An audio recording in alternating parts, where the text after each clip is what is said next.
Bom dia, pessoal, mais uma vez. Sejam todos bem-vindos novamente à nossa continuação da sequência sobre aulas em relação às vanguardas europeias. Hoje, a nossa atividade, eu já expliquei para os que estão presentes, vou explicar agora para você que está assistindo essa gravação, será a apresentação de um resumo esquemático. Quem não enviou a atividade da aula passada, pode enviar até a sexta-feira, tá? No Classroom.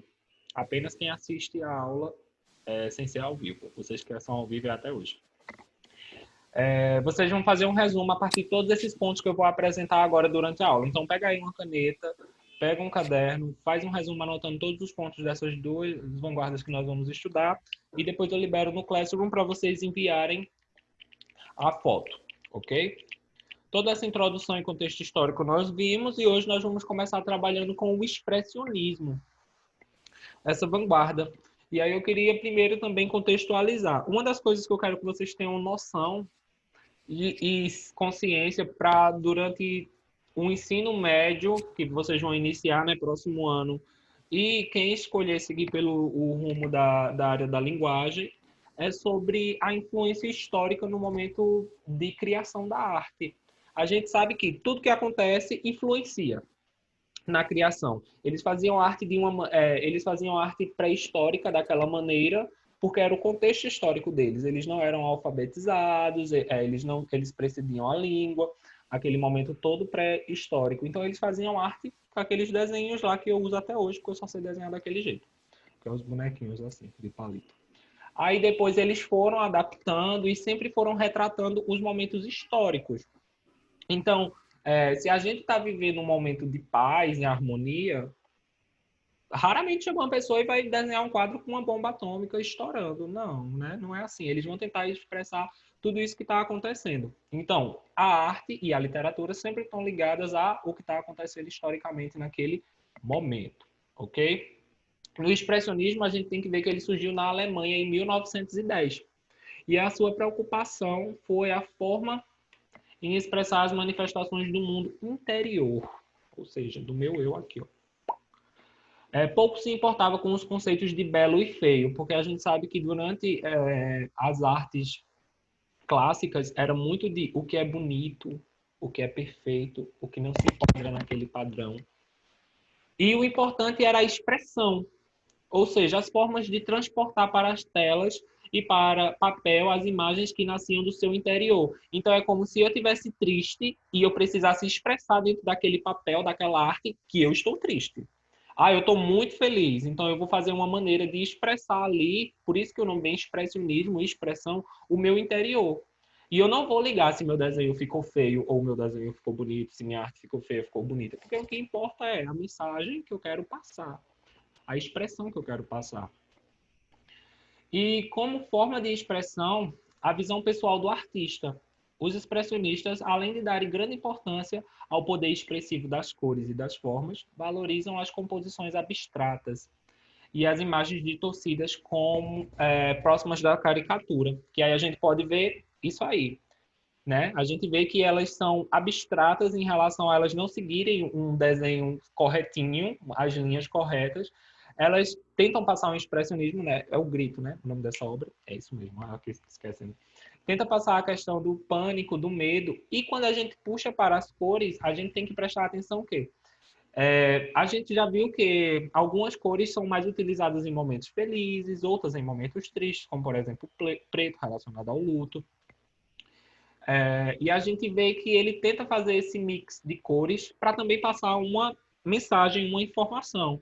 E sempre buscando mais essa caricatura. Sabem aquele desenhos de caricatura que geralmente eles vão colocar uma cabeça muito grande, um corpo muito pequeno, essas coisas, para causar um pouco de humor.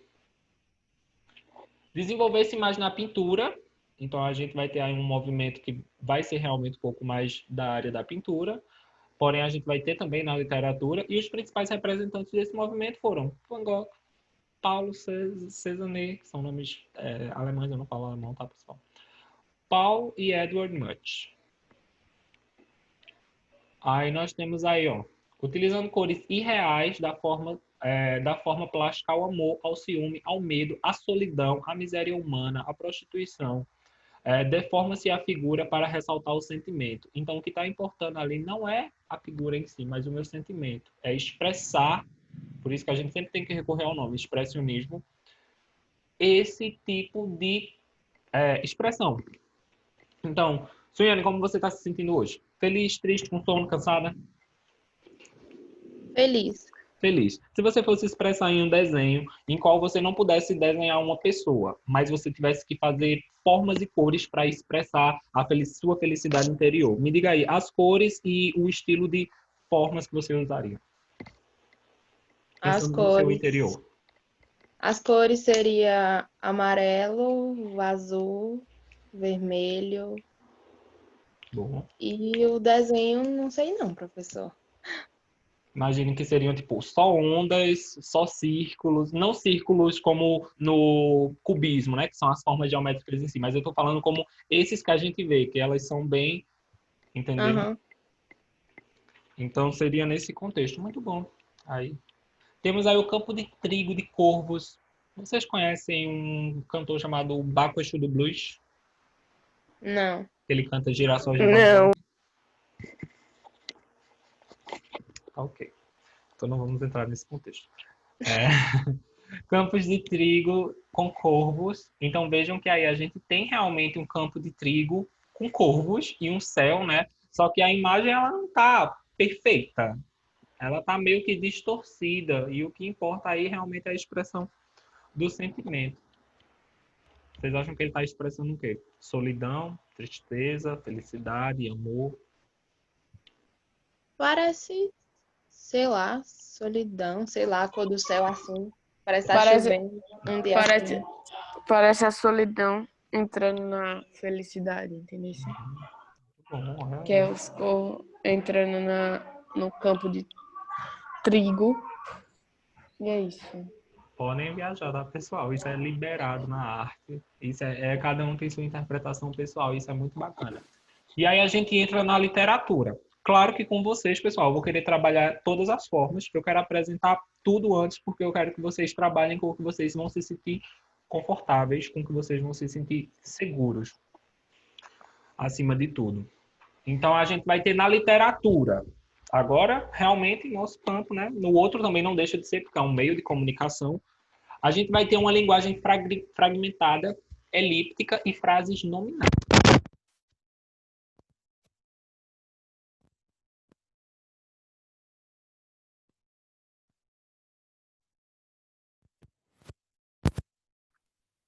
Sua voz não tá saindo não, professor. Parou o áudio, professor. E o microfone tá ligado dele?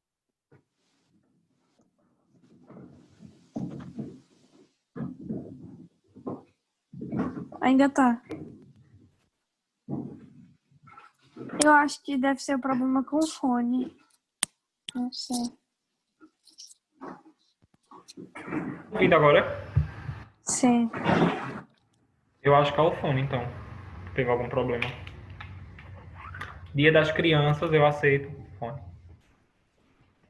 Estão ouvindo? Sim. Vou aumentar o volume agora do computador, senão eu não escuto vocês. Pronto, melhorou agora. Qualquer outro problema, vocês me avisam.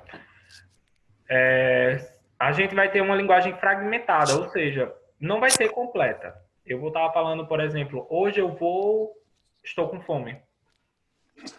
Praia, quero dormir. Entenderam? Oxi. E eu vou ter também uma elipse. Se lembram da elipse? A elipse é uma figura de linguagem onde eu faço omissões, onde eu tiro. Então vejam que essa falta de palavras, né, que a elipse causa essa linguagem fragmentada. E eu também vou ter muita frase nominal. Ou seja, frase é diferente de oração, porque eu não vou ter um Verbo. isso mesmo. Então a gente já vê que são frases nominais, lá sem o verbo, né? Só aquela parte. A casa bonita, por exemplo. Mas não vou ter um verbo.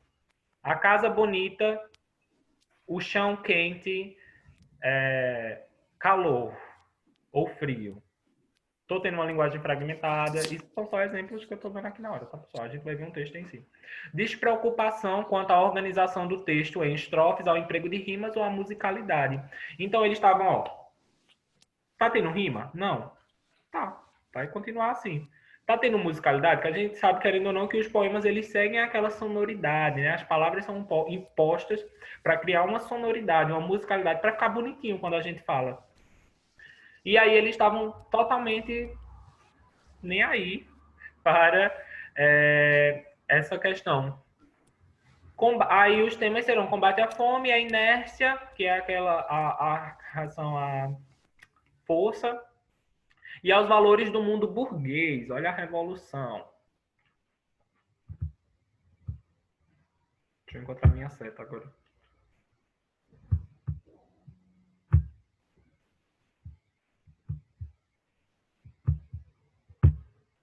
Deixa eu aceitar um pessoal aqui. Eu saí sem querer, professor.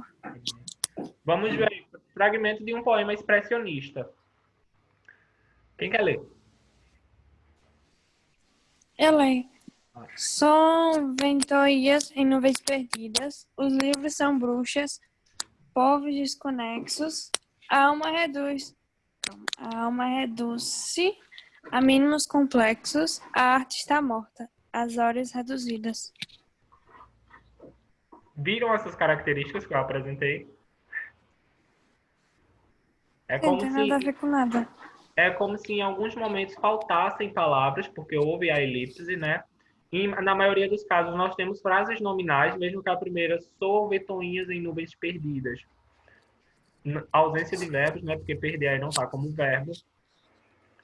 As almas reduzem a mínimo complexos. A gente tem muita ausência de verbo. A gente tem desordem, né? A gente vê que não segue uma linha, uma estruturação, não segue uma musicalidade ou uma rima.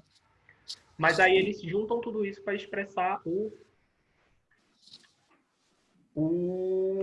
a ideia do expressionismo, né? O que importa em si é expressar o seu interior. Deixa eu ver. Ô, professor, os livros são alguma coisa, aqui você já tirou a imagem. São é verbo? É, né? Ou não? Nesse caso mas você vê que a questão das frases nominais é porque elas prevalecem em relação ao uso de verbos, entendeu? Aham. Porque a gente tem povos desconexos, a alma reduz-se ao mínimos complexos, as horas reduzidas, mas a gente tem dois verbos aí, né, que são os livros são bruxas e a arte está morta apenas. Tá. Mas o que prevalece em si é o uso das frases nominais. E agora nós vamos entrar no movimento cubista. Vocês ficaram com dúvidas em relação ao expressionismo? Não, Eu não. Eu quero ver vocês fazendo altas produções expressionistas, tá? Tanto de fotografia, quanto maquiagem, ou seja lá o que for. Não sei você, meninas, né? Vocês costumam se expressar em maquiagem? Tipo assim, hoje eu tô feliz, então minha make vai ser cores. Tá. Não, eu não gosto de maquiagem com... Eu não uso sombra. Aí é som delineado preto. Pra tudo, né? Tô feliz, delineado preto, Pra tô tudo. triste. Uso preto. Eu tenho amigas que são assim também. Eu penso mais no batom nessa questão. Bem maquiagem. Em relação a expressar assim, tipo assim, hoje eu tô mais feliz, então. Aham. Vamos lá. Ô, professor, esse negócio que o senhor passou que é para escrever no caderno, tem que fazer de todos, cubismo, expressionismo, Só os que a gente vai ver hoje, entendeu? que é expressionismo e o outro. O que a gente vê hoje, você vai mandar o resumo no Classroom. E os que a gente vê amanhã, você manda os referentes amanhã, ok? Professor, você tá me escutando agora? Tô sim, agora eu tô. Nossa. Vamos lá. Aí a gente entra no cubismo. Surgiu em 1907 a partir das experiências do espanhol Pablo Picasso com o francês Georges Braque.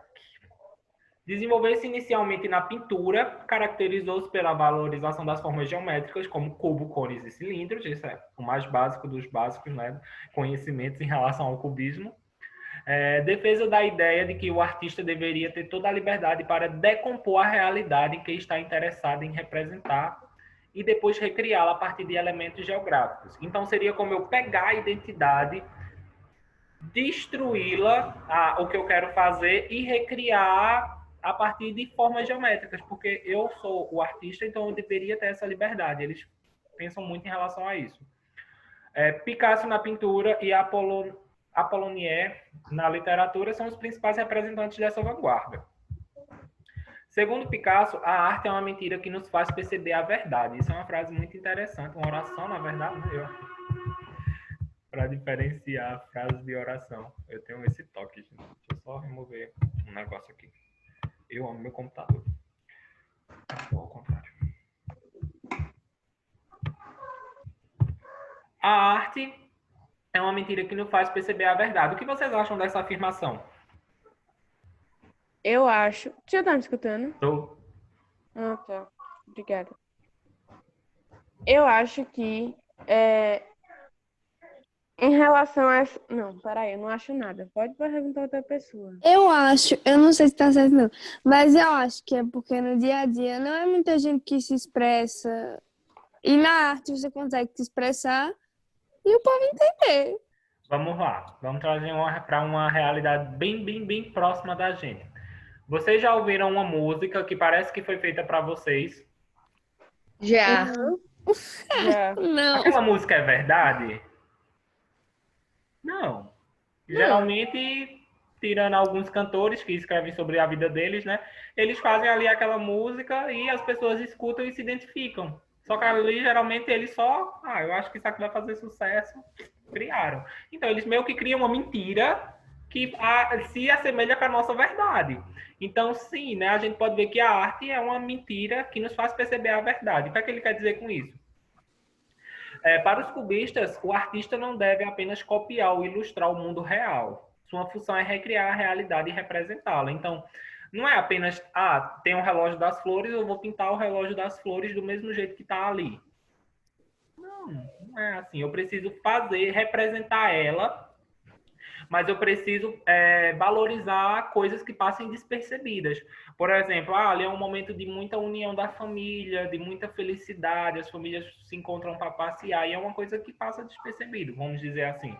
Então, eu posso fazer um quadro recriando esse sentimento, para as pessoas perceberem outro ponto e outra visão. Porque do que adianta? Se for para olhar um quadro e poder ir lá, é melhor ir lá ver.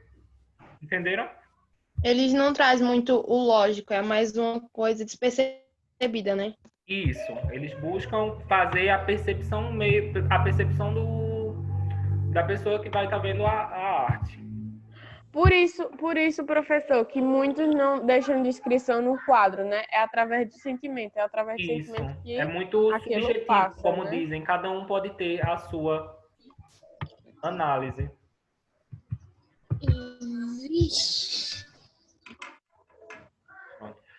Na literatura, os artistas cubistas preocuparam-se com a construção do texto e ressaltaram a posição gráfica do poema. Com isso, os espaços em branco da folha de papel passaram a ter importância.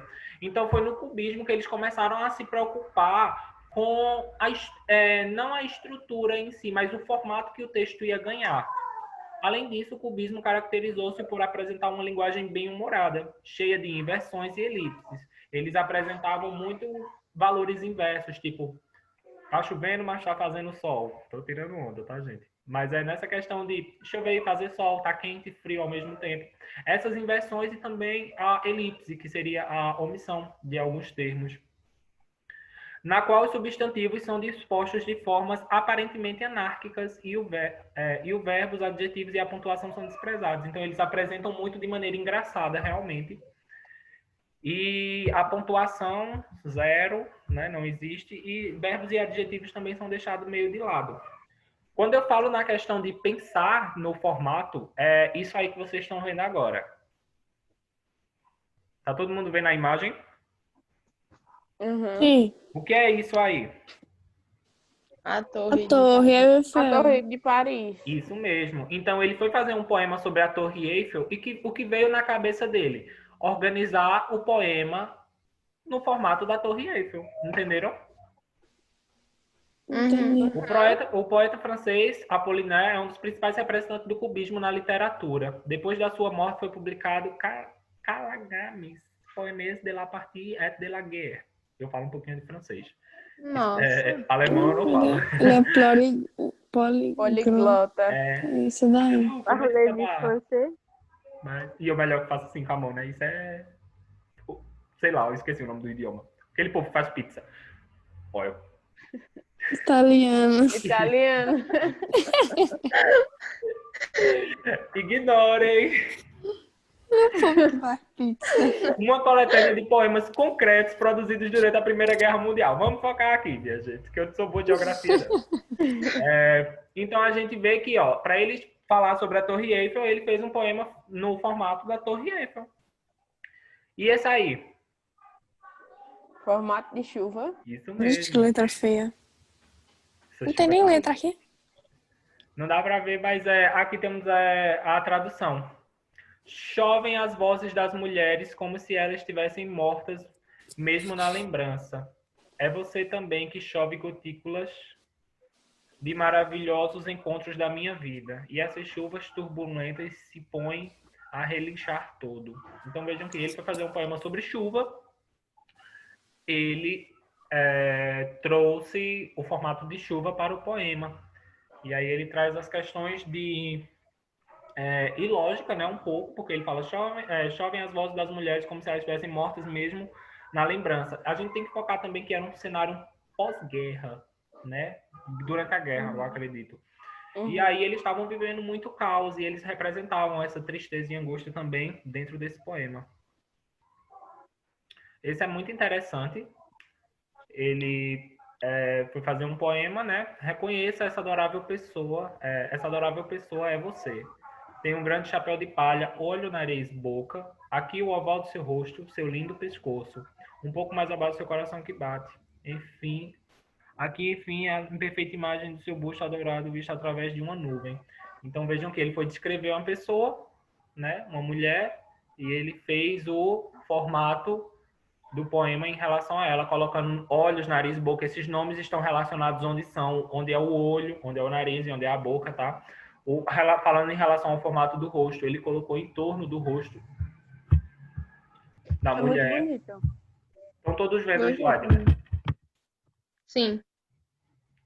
Ótimo. Deixa eu ver se tem mais alguma coisa. Tem? Sim, tem mais um poema. Temos aí Oswald de Andrade, Hípica.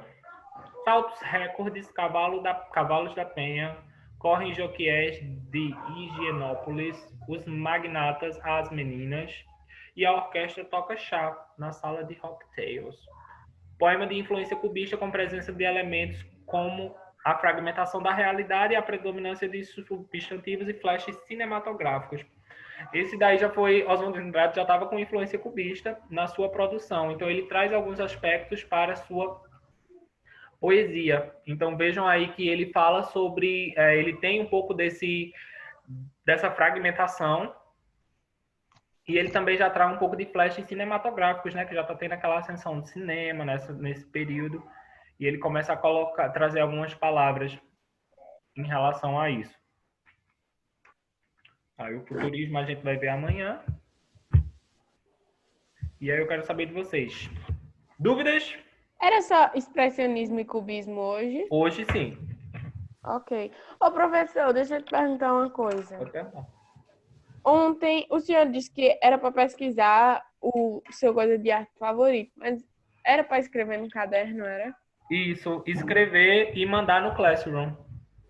Ah, velho. Só 2 pessoas enviaram até agora, tá, pessoal? Vocês vão fazer uma leitura breve, é claro, né? Porque vocês vão se aprofundar durante a aula, mas aí vocês podem pesquisar vanguardas europeias. Aí vocês vão olhar lá as artes, os poemas, e vocês vão ver algum ou outro, ou quem quiser ler as características, e vai dizer, nossa, eu gostei mais desse, eu me identifiquei mais com esse.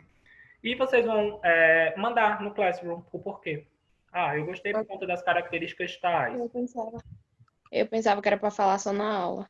Não. Eu também. É Por pra isso que eu nem fiz nada. mandar no Classroom. E a atividade para casa de hoje, quem chegou um pouquinho depois, tá? É fazer um resumo dessa aula.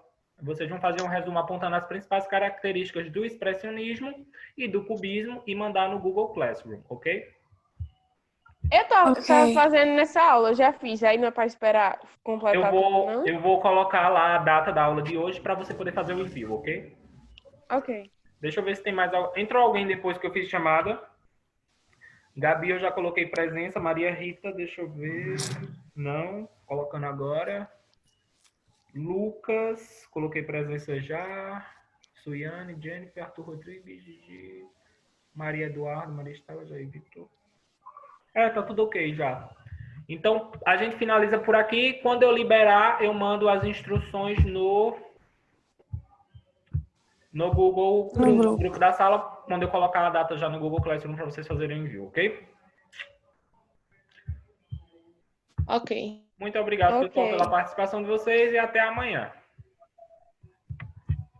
Até. Até. Até. Tchau. Tchau.